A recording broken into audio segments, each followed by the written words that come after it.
Bonjour, bienvenue sur Cocotte TV pour une nouvelle vidéo de présentation. Aujourd'hui, un produit un peu spécial puisqu'il s'agit d'un boîtier avec un système de refroidissement passif, le boîtier The First de Monster Labo, donc un boîtier au format Minitix. On le connaît, on l'a vu lors du CES, lors du dernier Computex. On l'a enfin reçu avec une configuration, donc déjà tout équipé. C'est intéressant, ça permet de brancher le boîtier, de voir directement comment ça fonctionne. Bien entendu, on l'a aussi démonté histoire de voir un peu si c'est facile ou non à assembler. On a eu quelques petites difficultés, on va pas se le cacher. Le concept est très différent de ce qu'on a habituellement, mais on vous détaillera ça un tout petit peu plus tard. D'ailleurs, le boîtier est ouvert derrière, on va faire la vidéo à l'envers, c'est-à-dire que le boîtier a été partiellement démonté, on laisse les composants et on va le remonter progressivement pour vous montrer un peu ce que ça donne. Donc tout de suite, on passe derrière et on découvre le boîtier en détail. Le boîtier, le voici donc avec une configuration, une carte graphique RTX 2070, donc Nvidia bien entendu, et ici une petite carte mère Asus Strix avec un processeur AMD de la M4 puisque nous avons un Ryzen 7 2700, autant dire pas mal de puissance avec un refroidissement qui est silencieux. Alors on dit silencieux et pas totalement silencieux parce qu'en fait, selon la configuration, alors on a notre petit papier avec toutes les informations, histoire de ne rien oublier. Donc selon la configuration, il va falloir utiliser un ventilateur qui va tourner à peu près à 25%. Ici nous avons un Noctua NF à 14, et à 25%, ça ne fait vraiment pas de bruit. Si le boîtier est ouvert et qu'on colle l'oreille, on n'entend vraiment pas du tout. Bref, le boîtier, au niveau du tarif, il y en a deux. Nous sommes à 429 € avec le riser souple que nous voyons ici, toute la connectique qui va derrière, mais ça on le verra un tout petit peu plus tard, ou bien à 369 €, juste le boîtier et le radiateur bien entendu. Alors, 429 €, on inclut aussi le ventilateur de la pâte thermique NTH1 de chez Noctua, pâte thermique qui est aussi compris sur le tarif de base. Au niveau de la configuration, nous avons donc deux ports USB 3 sur le dessus, le radiateur qui est visible ici, alors il y a une grille, on va voir ça encore un tout petit peu plus tard, et ensuite nous avons le son et le bouton power. Ici nous avons un SSD qui a été installé, on peut en installer un deuxième, la carte graphique prend place derrière les caloducs, tandis que la carte mère est devant. Donc comme on peut le constater, en fait, la carte graphique ne tient sur rien du tout, il en va de même pour la carte mère, ce n'est pas fixé au boîtier, c'est fixé au radiateur, donc on peut dire que c'est le radiateur qui sert de support à l'ensemble de la configuration. Et ensuite, on met un châssis autour. Un châssis qui est noir et gris pour notre version. Il est aussi disponible en blanc avec un peu de orange qui ne se verra pas. C'est le pied, donc honnêtement, ça ne se voit pas. Et on peut dire, bah, pourquoi pas, c'est un peu dommage parce que le orange est quand même plutôt sympathique. Ensuite, que dire? Les dimensions. Nous sommes à 430 mm de hauteur sur 205 par 215, donc ce n'est pas très gros. Le caloduc, donc nous en avons 6 pour la carte graphique, il y en a 6 pour le processeur, avec 21 ailettes, sur le radiateur en aluminium, bien entendu.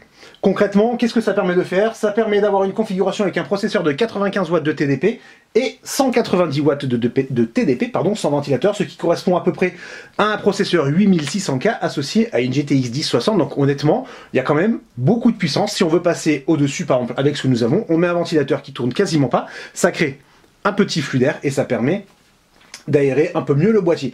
À savoir, alors on va tourner le boîtier pour en découvrir un tout petit peu plus. Donc ici, nous avons la carte mère, le radiateur. Ici, nous avions, comme on le disait, le panneau de connectique qui est optionnel. Donc en fait, ça ce sont des pièces qu'on peut trouver un peu partout, des rallonges. On le fixe sur le panneau de connectique. Ici, nous avons un port USB, deux ports HDMI, un Ethernet, là nous avons un trou, ici nous avons une alimentation au format SFX. Alors le format de l'alimentation est assez important, il est même très important. Donc nous avons une petite alimentation SFX de chez Seasonic. Pourquoi important? Parce qu'en fait, sur le côté de l'alimentation, on va pouvoir installer un disque dur 3 pouces et demi ou bien un SSD 2 pouces et demi ou un disque dur, peu importe. Si on passe sur de l'ATX en revanche, l'emplacement sur le côté est supprimé. Pour voir ça un peu plus en détail, hop, on va le tourner tout doucement, comme ceci, on soulève, nous voyons ici l'alimentation, et là nous avons les emplacements pour le disque. Alimentation, si on met une alimentation au format ATX, forcément elle va être un peu plus haute, et ça va bloquer l'emplacement pour le ventilateur. Alors, Monster Labo travaille sur une solution, en fait, un ventilateur de 200 mm qui s'installerait sur le dessus, avec un petit adaptateur donc qui rehausserait un tout petit peu le boîtier, et ça permettrait d'aspirer l'air frais, là aussi avec un ventilateur qui ne tournerait pas très vite. Ici on peut le constater, hop, sur le côté, on va d'ailleurs prendre la deuxième barre. Nous avons un peu de feutrine, ça permet de protéger l'ensemble du carénage pour le transport ou bien qu'on l'enlève et qu'on le remet. On va vous montrer ça un tout petit peu plus tard. Alors, je vais pas dire que c'est joli, mais c'est quand même très pratique, ça permet de tout bien protéger. Honnêtement, l'idée est intéressante. Juste un petit défaut pour l'instant, c'est qu'on peut le voir ici, il y a des trous pour les vis, et c'est légèrement dessus. Alors, on se prend pas la tête, on décolle, on recolle, ça prend 2 secondes, ce n'est absolument pas un problème, et on trouve l'idée vraiment intéressante. Alors, le boîtier évolue avec le temps en fonction des retours des utilisateurs, donc pourquoi pas par la suite, ça pourrait être directement percé, donc il n'y aurait pas besoin de décoller et recoller. On va le dire pour le test, nous n'avons eu aucun problème à tirer un peu dessus, accéder aux vis, puisqu'en fait il y a des vis qui sont ici, qui sont légèrement cachées, qui permettent de libérer le panneau. Bref, franchement, on va pas chipoter là-dessus, d'autant plus que c'est quand même pratique, puisqu'en fait, normalement, nous avons les pièces, hop, qui glissent par-dessus, et on le voit, si c'est du métal sur du métal, ça peut se rayer. Alors c'est à l'intérieur, c'est pas très grave, mais on apprécie la tension. Tout de suite, on va remonter cette partie, histoire de vous montrer une autre partie du boîtier.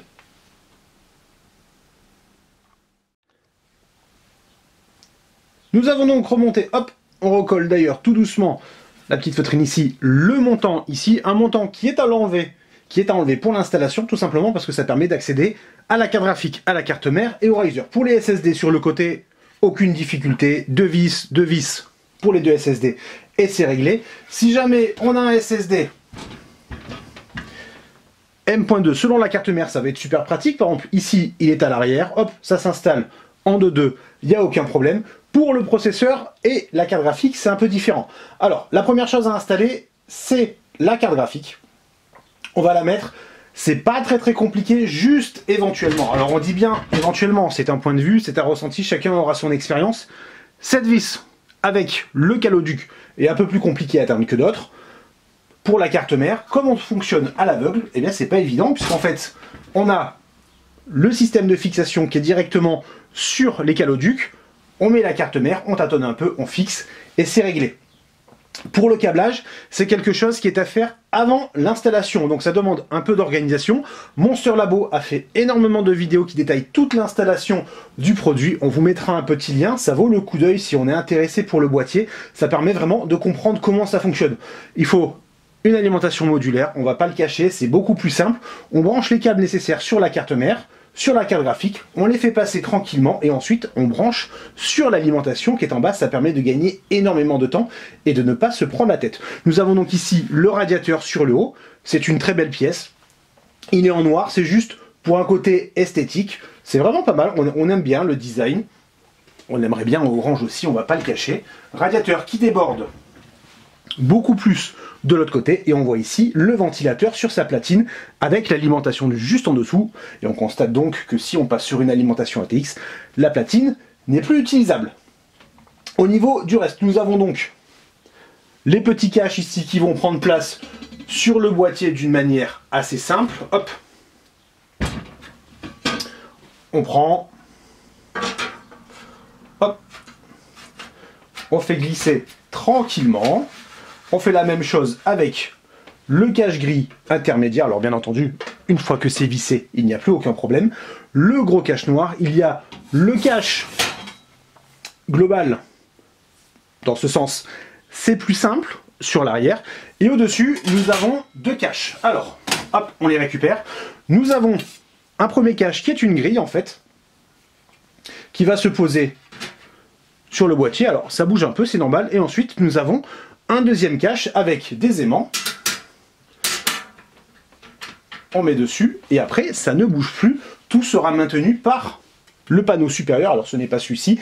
Nous l'avons mis de côté puisqu'il est quand même un peu plus grand, qui est en noir. Donc au niveau de la personnalisation, si jamais on veut changer les panneaux sur le côté, ça demande quand même un minimum de compétences. On le voit, il faut faire du pliage, il faudra faire des trous. En revanche, pour le panneau supérieur, si on veut mettre une grille différente, ce n'est pas très compliqué. Alors bien entendu, il faut percer, ça fait quand même, si on enlève, pas mal de trous, mais globalement, ce n'est pas très compliqué à faire. On peut aussi enlever la grille, laisser directement le panneau pour avoir le radiateur. Néanmoins, on évitera, ça permet quand même d'éviter d'avoir une petite chute d'objets à l'intérieur. Au niveau des objets d'ailleurs, on aime bien poser un téléphone sur le haut d'un boîtier. Sur celui-ci, on évitera quand il est en charge. Au repos, il y a ça chauffe un tout petit peu, c'est normal, mais il n'y a pas grand chose à dire.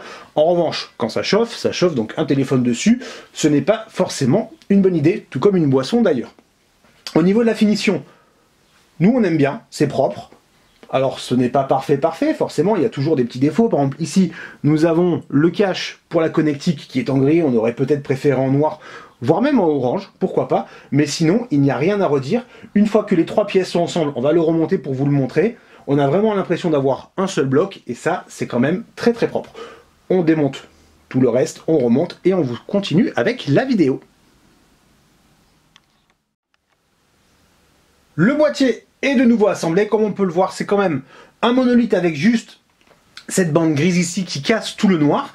Et comme on le disait, la finition est propre. Si on passe la main, on sent à peine la différence de hauteur entre les trois panneaux, et c'est parfait. On apprécie énormément le design sobre avec la connectique sur le dessus, c'est pratique même si l'ordinateur est sur un bureau. Honnêtement, si on est assis, c'est pas tellement haut, il n'y a aucun problème. Juste effectivement, petit regret, on aura un seul port USB à l'arrière. Alors, est-ce que c'est grave? Oui et non. Si on joue en filaire ou qu'on travaille en filaire, c'est un peu plus problématique. Si par contre on a un clavier, une souris sans fil, on met le dongle derrière. Si jamais ça fonctionne en Bluetooth, c'est encore plus simple. Et on économise un port USB. Donc sur le dessus, comme on le disait, nous avons la petite grille aimantée. On enlève cette partie. On enlève, hop, la grille et c'est tout. Ça se fait très facilement. Alors, on le voit, ça marque énormément les traces de doigts. Par contre, si on touche, une petite chiffonnette et le tour sera réglé. À l'arrière, nous avons cette grille qui est ouverte. On retrouve la connectique, l'alimentation et c'est tout. Et sur le dessous, bien entendu, nous avons, hop, on le bascule tout doucement. Alors, nous avons remis des petites protections. Nous avons l'alimentation et les 4 pieds avec le logo Monster Labo. Pour cette vidéo, c'est tout. On en parlera beaucoup plus à l'écrit. Ce sera plus facile pour nous, avec des photos, des informations sur les températures bien entendu, et autant le dire de suite, nous avons été très agréablement surpris. Ce boîtier, on le suit depuis un petit moment et nous sommes complètement fans. Alors oui, 429 € avec le Riser et compagnie, ce n'est pas donné, mais honnêtement, pour jouer en silence ou pour travailler en silence, on pense notamment pour faire du montage vidéo ou de l'édition photo, c'est vraiment très bien. Et si on n'a qu'un seul processeur à faire travailler, ça fonctionne aussi, il n'y a pas de problème. Alors forcément, on a l'impression de payer un peu toute la partie carte graphique pour rien, mais ça fonctionne et ça permet de se faire une jolie petite station de travail. Le test très prochainement sur cocotland.com.